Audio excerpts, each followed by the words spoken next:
Hello, beautiful moms and entrepreneurs. This is a place where we come together to learn, grow, and inspire. So sit back, relax, and let's get started.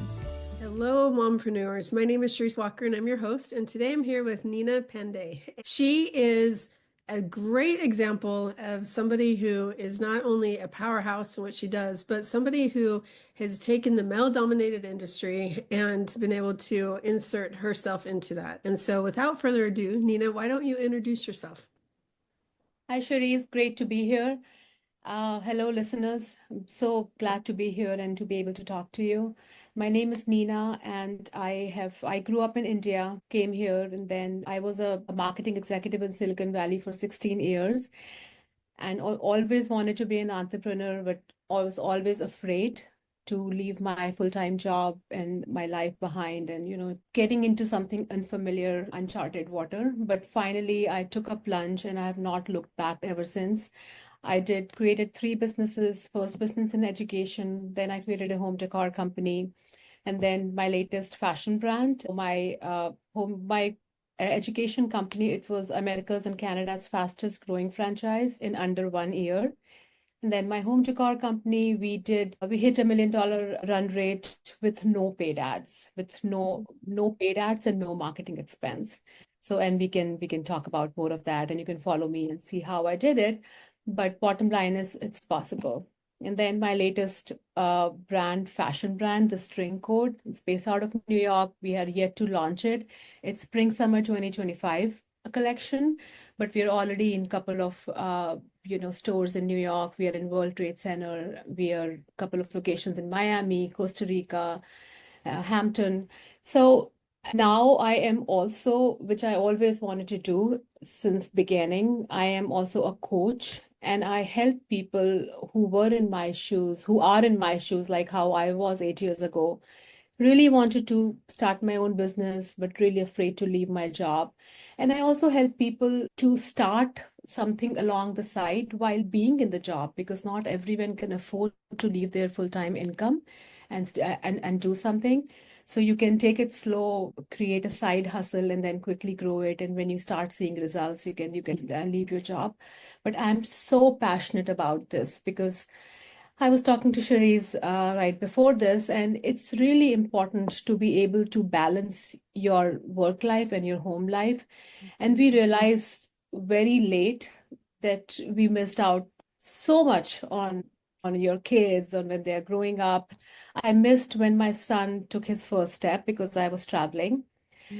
But here, one message which I want to give to the listeners is it's not that in entrepreneurship, it's not that you're working any less. Actually, you're working more, you're taking more risks, so you're more stressed. But you have freedom to choose when you want to work. You can stay up all night and you can be there for that event in the afternoon for your son or your daughter. So it's a balance. Doesn't mean that you work any less. At least that's not how I want to portray it in front of my students. So with that in mind, I'm sorry it was a long introduction, but I just wanted to, touch upon my profile so people know who they're talking to. I'm glad that you went into more detail because we didn't talk about some of that stuff before. And I'd love to hear when people, you started your journey 8 years ago and now you've opened three different companies. And I want to specifically talk about the one where you did not spend any ad spend and you made $1 million on your home decor company. So how did you do that? Yeah, and as I was saying that I have a background in marketing. So I work for companies like Sun, Oracle, Citrix, and then I launched a completely new tech product it was basically a new product in a new market. So it was a lot about even educating the market. And we ended up selling the company to another. So bottom line is it's really about innovative ways to reach out to your audience. And it's mostly 99% about the right messaging once you reach out to the right target audience. So I found out who the correct audience was for me, because even if you have the right messaging, but you are reaching out to the wrong audience set, it'll kill your marketing efforts.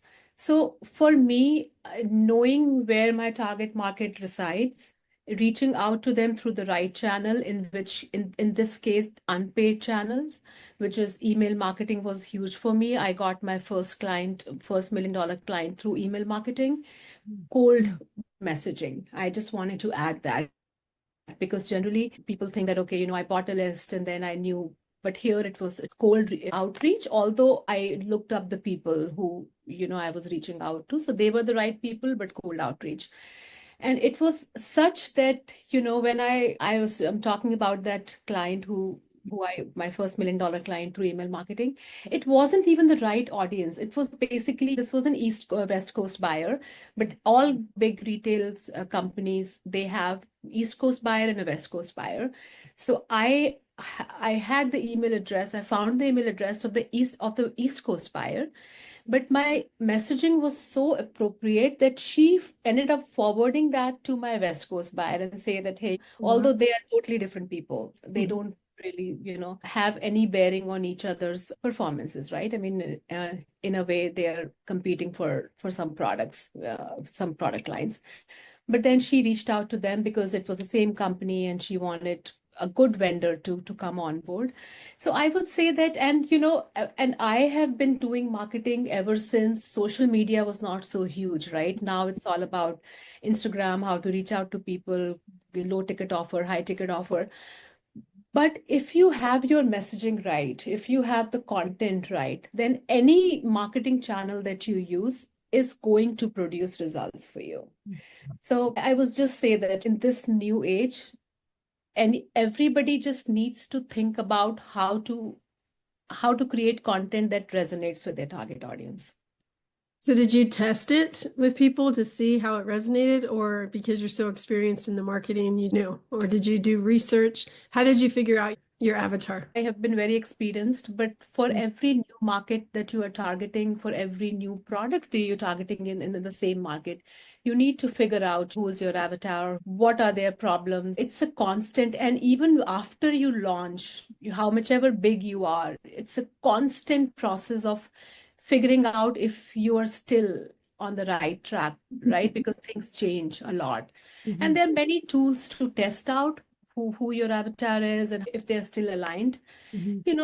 One huge thing which was not there in the previous days was social listening. Now you can be on Instagram and, TikTok and all these channels, and you can really talk to your target audience, which is a huge deal. You can listen to the kind of conversations they are having. You can listen, and, one great thing is, even if you know the customer problems and you are communicating it the right way, as in you are honing in on that particular problem, you don't know how is your target audience framing that problem, what words they are using. Because you may be using something which is about the same problem, but the target market in their minds, they're wording it differently. And that also makes or breaks thing. So now with social media, with all the tools that we have available, we can really listen to what the target market is talking about, and we can adjust our messaging accordingly. I love that. Okay, so let's go to your third business, which you're working right now. How did you get into that, and how did you find the contacts to be able to start to deliver your product and get it placed into stores? Yeah, that's a very interesting question, and it's very close to my heart because if I talk about my background, I have a degree. I did my master's. I mean, I am from a fashion school, but I did my master's. I was more in the business side of things, and that's why, and product development and all those good things. But I did my MBA from US and I moved to technology again, doing marketing.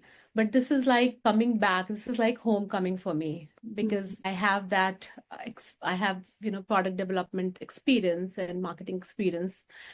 And now I'm going back to creating a line. I mean, this was in my cards for a long time. I always wanted to do a women's wear brand. And that hit home more when I was working in Silicon Valley, and the genesis of this entire business idea was that I felt that there was lack of fashionable clothes for working women. That's how it started. And the way I was, I always, I think this has to do with psychology, and this is also the reason why I started my brand, is when, when I looked beautiful, when I feel beautiful from inside, then it has a tremendous impact on my confidence. Yeah. So, say if I'm walking into a conference room and I know that, I'm looking good, it's not how others are perceiving me, it's about how I am perceiving myself. So if I know that I'm looking good, I'm feeling confident from inside, and the next presentation that I'm gonna give, I'm gonna nail it.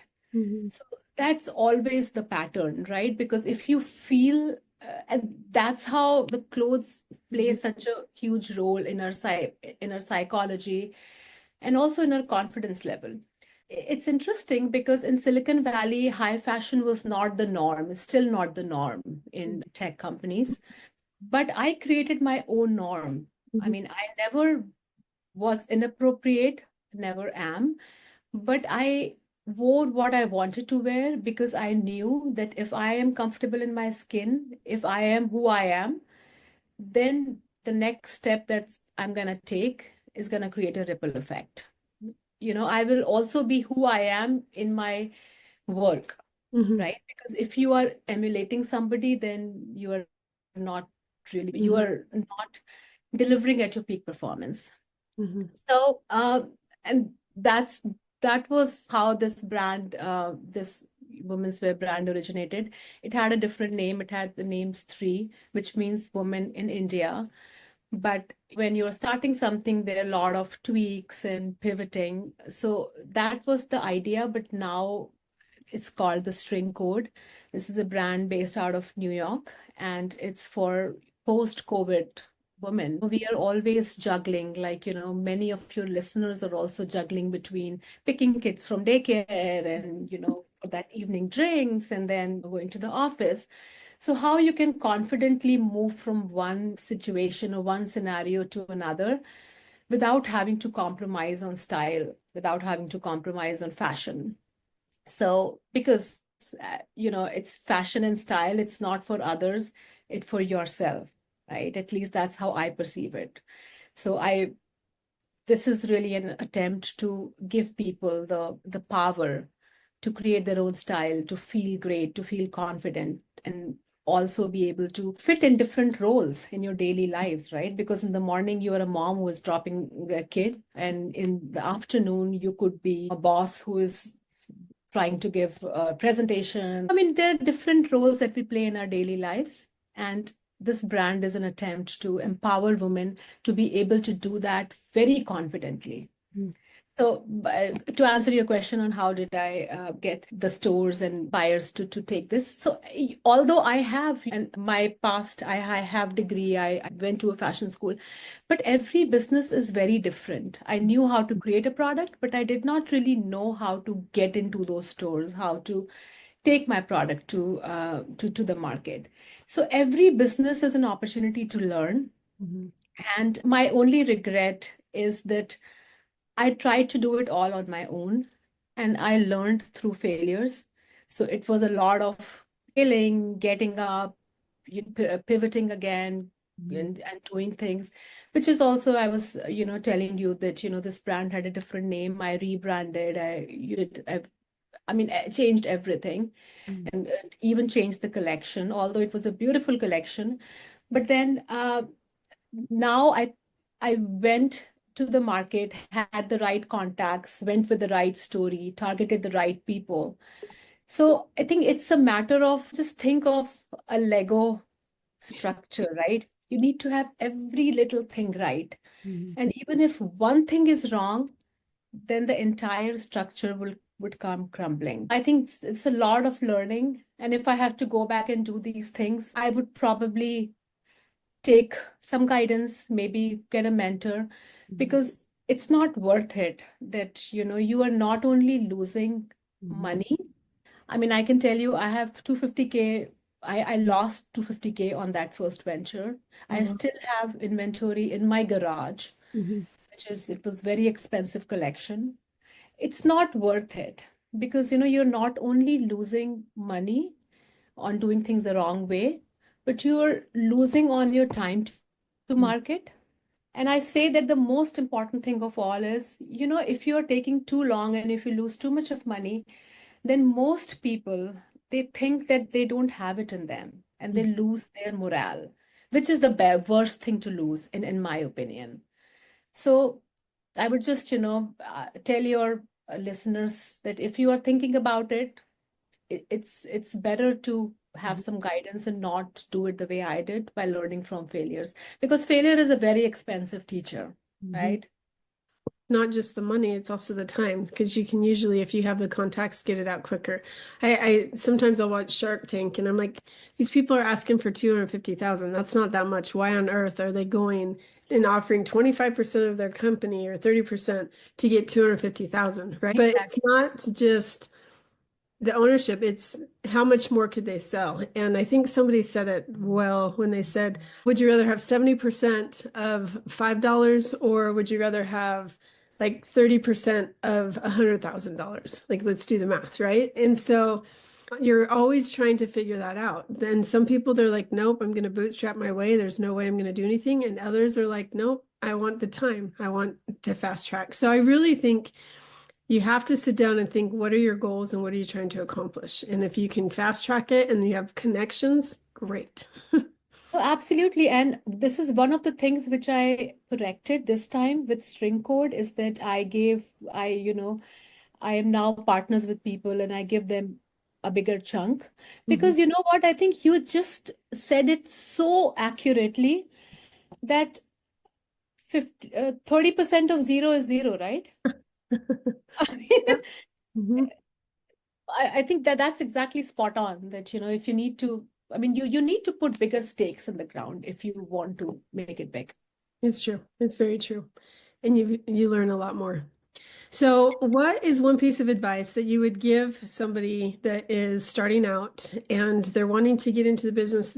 Because we haven't even talked about I know time has gone by so quickly, but we haven't really talked about how you were in the male-dominated industry and you had your W-2 while you're still doing some businesses. So, what is some advice that you would give somebody that does have their W-2 but wants to start a business?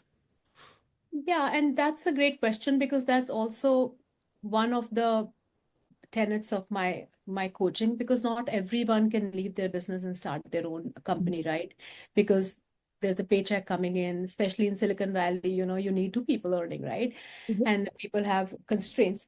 But the one piece of advice which I want to give people is, first of all, figure out if entrepreneurship is the right path for you. And I want to say that because I mean, it's not really about whether you want to be an entrepreneur and all the things that come along with it. To be very blunt, it's not about whether, if I'm offering you something, if you become my client or not. Even to my students, I have a coaching program where I have a coaching and I guide people on every step of the way, on offer creation, marketing, sales. But before I even sign up a client, I personally make sure, not my sales team, I talk to the people, who are coming into my program, and we discuss. I try to find out if entrepreneurship is the right path for them, because you maybe, and if entrepreneurship is not the right path, it doesn't mean that you won't be successful. You could be doing amazing in your career, in your corporate job, but you need to have the mindset if you are going to be an entrepreneur, because 80% of companies fail in their first 3 years, because it's not because the founders didn't have the skill set, or they didn't have the money. It's because they didn't have the right mindset. And what I mean by that is, the only constant thing in business or even in life is that things are always changing, is the change. So if you hit a roadblock, if you hit failure, you need to have the mindset of constantly getting up. Yes, you can do all the crying that you want to. I was, for a 24 hours, I would just, be in my bed and under a pillow crying. But then, yes, after that, you need to get up and you need to pivot, and you need to start the next thing. Because great companies were built not because the founders had the idea of what exactly the end product would be, but because for every failure, they got up, they said, oh, what didn't work? They pivoted, and then they they started something, basically, they changed that, they pivoted, and they came up with another offering or another deviation of the same offering. And then in the end result was something which was way bigger than they could even think Mm-hmm. when, they started. Things like companies like Amazon and Google, all these companies started from a garage. Did they think that they would be where they are now? They didn't have that vision. So basically, first of all, mindset. And we do a mindset exercise before I take on any new client. And then the second thing is, yes, you can start slow. You can always test the water when you are still working. You can, find out, you can start something on the side. And when that things becomes promising, then you can leave your job. So success isn't about doing it all at once, right? It's about doing what matters most consistently. Mm-hmm. So I would say focus on building systems that work for you, right? Just maybe even if you can give 1 hour per day, 1 hour every two days, just small things, leverage on the power of collaboration. Remember that every challenge is an opportunity to grow. Stay patient, stay persistent. I remember in one of the podcasts, they asked me if you were to say in one word, what brought you here? What made you who you are today? I would say persistence. Because most of the people, when they don't see progress, when they go through things, they stop moving forward. So I would say if you are doing the right things, if you are working hard, if you're giving your 100% for how much ever short amount of time, even if you're not able to do it full time, part time, whatever time you are allocating, if you're persisting, if you're in the right direction, success will follow. You just need to be persistent. You need to trust the process. Because most of the people, I would say 90% of people who are not successful is because they didn't trust the process, they gave up too soon. So small intentional steps lead to lasting impact. That's my message to your audience. I love that. And if we had more time, I'd give you examples of every single one because it's so true. I mean, go read about Walt Disney or get my book over there and read about Walt Uh-huh. Disney because it's in the book. And it is talking about don't allow failure to break you down because you could just be around the corner from something great. And they talk about that. Exactly. I Uh, love that. Yeah. And I heard about I saw your book. I still have to go and read it. yeah, It's amazing, right? I mean, how these books, and also one piece yeah, of advice, read something, read books. yeah, It's even if you have 10 minutes in a day, they give so much of power. When I feel really down, I pick up a book or I listen to some self-help videos on YouTube. I think they inspire you so much, right? To lead a life that yeah. you've always thought about leading. Yep, because you can always glean. Reading is so important. I love that. Okay, I know we're over time, but there's one more that I really do want to touch on because you have been, I was in the education industry where it is all men, right? So it's a good old boys club, and sometimes it's really hard, especially in the tech industry, to be able to break into that. So, what is some advice that you would give to women who are in that industry and how they can promote themselves in that male dominated? And I don't like to say that because I'm not a male hater. I love like both sexes. We need them. But what is your advice that you would give people? So, yeah, I mean, our husbands are male, our kids are male, but it's just about mentality, right? Which sometimes play a role in Right. undermining, right? Okay, so the one piece of advice which I want to give, stay true to yourself, stay true to your superpowers. Mhm. And so I will just a quick example that when I came from fashion, then came to tech, and then when I started my job in tech, I was so intimidated, not only male, but also engineers, and I didn't have any technical background. So Mhm. for a while, I tried to emulate them. I would buy this thick technical books and I would try to read this so I could appear intelligent, I could sound intelligent in their eyes. But I very quickly realized that they didn't hire me for my technical skills. If I was just by doing that, I'm just setting myself up to be just another engineer, but way inferior one because I didn't have technical skills. But if I acted on my superpowers, which is marketing, Mhm. then I would be able to add value. Uh, provide value in an area where they needed me the most.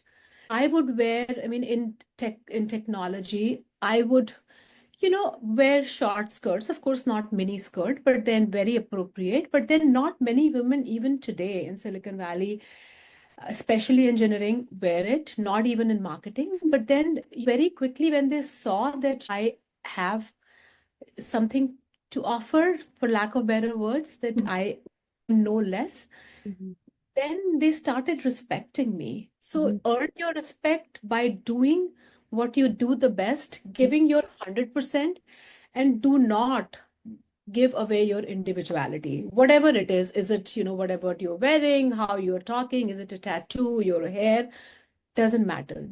Be who you are, but be absolutely stud in what you do. Yeah. That's what my 100% agree with that. Say amen to it. Because I was 22 teaching college to a whole bunch of men, probably as old as my dad, and trying to earn their respect at the beginning. Quite quickly, though, I was able to get Instructor of the Year when it's a tech school, and I was a gen ed teacher, and that was their favorite classes, not the stuff that they were in school for. And so I really love that you talk about that, because it is so important to be authentic and believe in yourself and have the confidence, because if you have that confidence walking in, they're going to believe what you have to say. And so, absolutely, yeah, that's a beautiful example. Yeah, that's absolutely exactly what I was talking about. Let's continue to inspire everyone. You, I, every woman, we are all unique in our own way. It's just so fascinating how everyone brings something to the table. And I could never be you, and you could never be me, and the world needs both of us. And so I think that that's the thing to remember, is the authenticity. It's such a great message. So thank you. Absolutely. And I want to tell your audience that I think you'll post my links, but I am on social media, LinkedIn, Instagram, Facebook. Whether or not you're working with me, please connect with me so I can be in your feed, you can be in my feed, we can continue to inspire each other. Because in the end, and that's really the reason behind me naming my company String Code, because we are all connected by a string. We all uplift each other, right? So I want to be that power in your life, and I want you to be that power in my life that uplifts me. So I would love to be connected. Well, thank you. And if our listeners did want to find you, though, how would they find you? So they can go to my LinkedIn. It's Neena Pandey. Although best way is to go to my website is neenapandey.com, and you'll find all the social links. Connect with me on Instagram, Facebook, LinkedIn. And yeah, go and check out my string code collection. It's called The String Code. And for your listeners, Cherise, I would want to extend a special offer. So I can offer a free strategy session if anyone wants to be an entrepreneur, don't know how to start, don't have a niche yet. So I can offer a strategy call, 30-minute long. And for my string code, although it's launching in spring summer 2025, still have stuff available on the website. I can offer a 15% discount for your audience, and I think I can make up the code Cherise 15. Fantastic. I'll absolutely include that. So thank you. Well, thank you for coming on. And Unbreakable Mompreneurs, I hope that you listen to believe that your authenticity is everything, and that you can achieve what you put your mind to. Just like Neena has had 3 successful businesses, plus what she was successful in, which she didn't even talk about, being on the Forbes Business Council and so many other things that she's done. She's a wonderful inspiration and example of what you can do. So thank you for being on. Thank you, Cherise. It was very inspiring to hear your story, and I absolutely loved it. Look forward to staying connected to your audience and you. Absolutely. And moms, go out and make it a fantastic day. Yes, you have it in you. Yes. Beautiful moms, remember, you are unbreakable. Keep illuminating the world with your strength, pursuing your dreams, and reveling in the splendor of motherhood. This is Cherise Walker, bidding you farewell for now. Stay tuned for more empowering conversations on the next episode of the Unbreakable Mompreneurs podcast. Until then, keep shining bright. Signing off with love, Cherise Walker.